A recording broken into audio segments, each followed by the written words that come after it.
How's it going, Low Gang? My name is Killer Grimstar. Let's get right in the news and welcome to Fridays with PewDiePie! I'm not really good in intros, but I'm doing something, I guess. And actually, this intro is way too not serious for the serious topic that I will be talking about.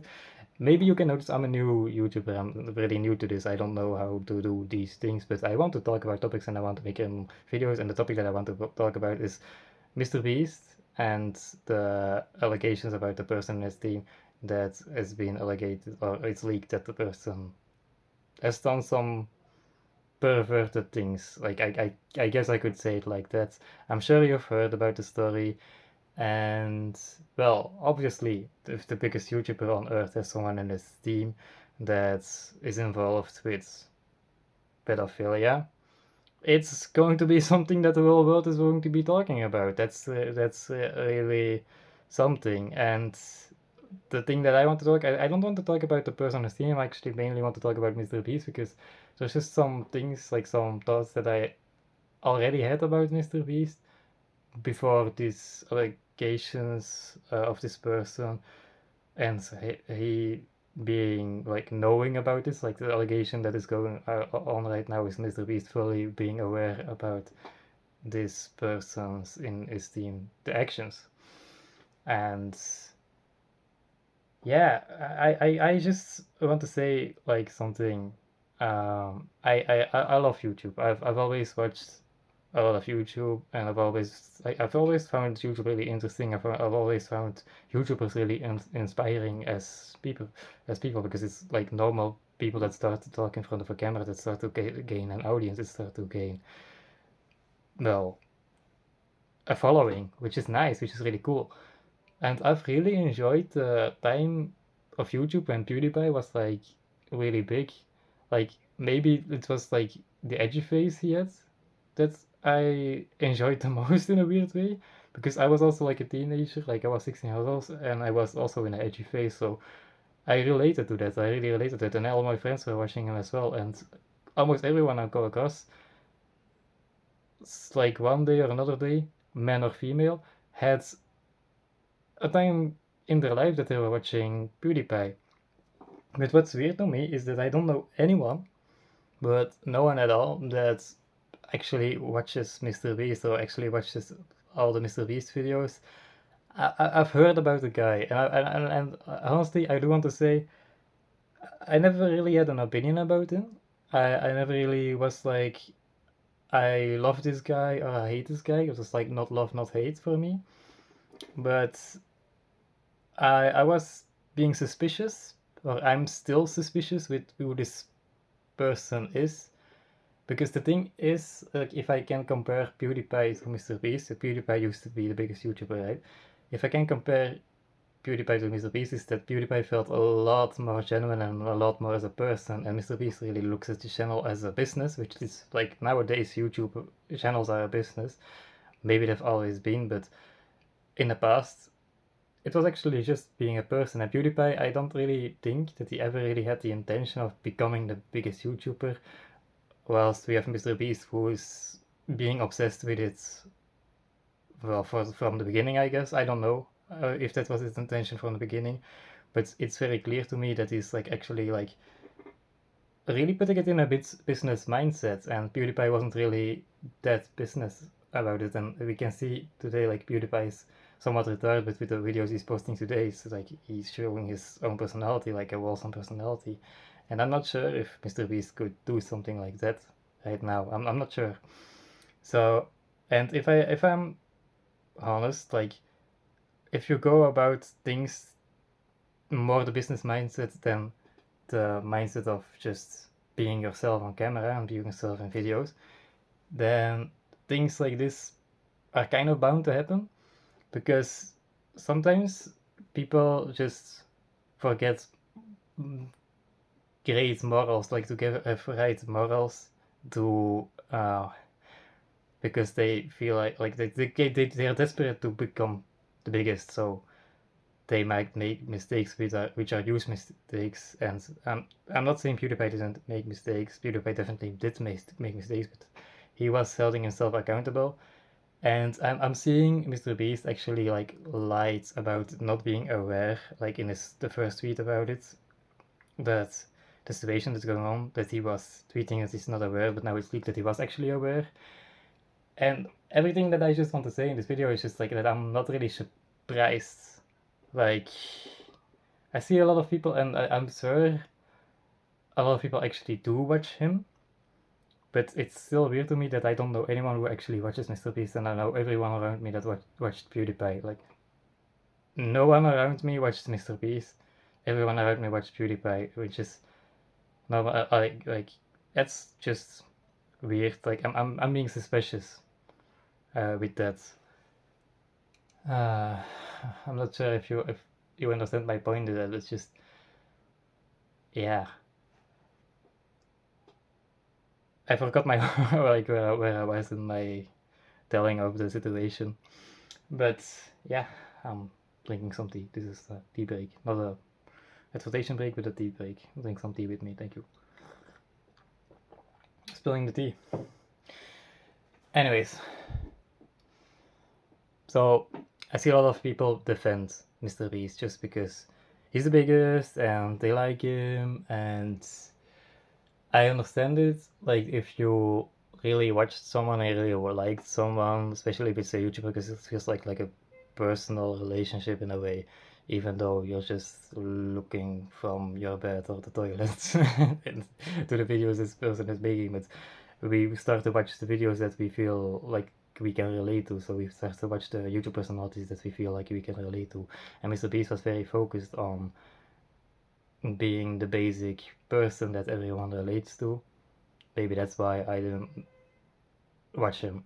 But I understand that you'd want to defend the person, but with action so big as this, like as actually covering that there is a pedophile in their team, as actually not being accountable for it,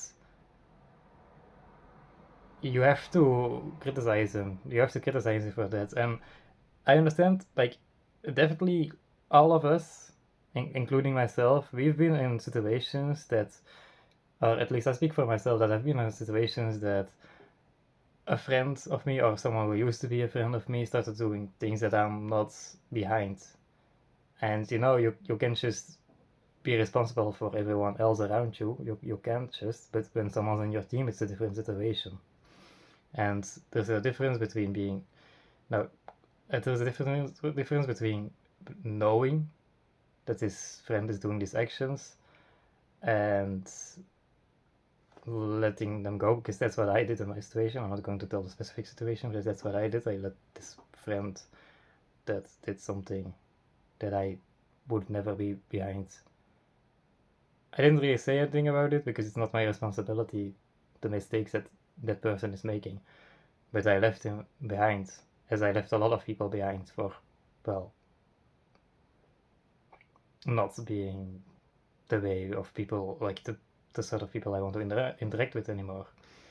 But there's a difference between knowing something that you're not behind and still allowing this person to be in your team. And MrBeast, the videos, like, I've watched a couple videos just because I was like curious, like, why is this person the biggest YouTuber? And it's the disturbing part of it is that it's very focused on children, and it's definitely like a weird, yeah, just the content is just all ages, right? So there's also children, and I've noticed children actually really like the videos because it's all about challenges, and children like challenges.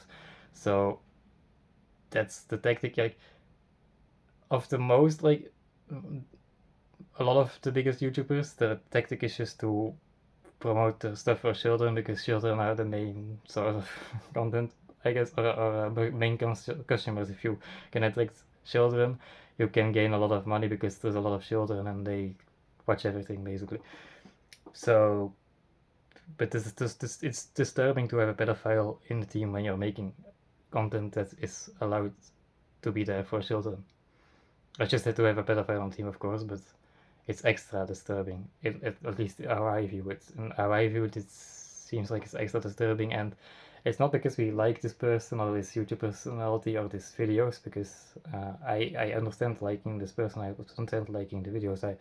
The last video, and that's something that I wanted to point out, is the last video he made this big video with all the YouTubers coming in, right? And that was a really cool video. I'm not going to lie, the video was really cool. And there were some of YouTubers that I find inspiring, some YouTubers that I don't really like.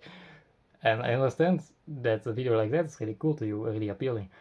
But what is weird to me, and that's my point, why I find it like suspicious is, well, this video, it had a lot of views. It had like 200 millions, I guess. I don't know. But the other videos as well.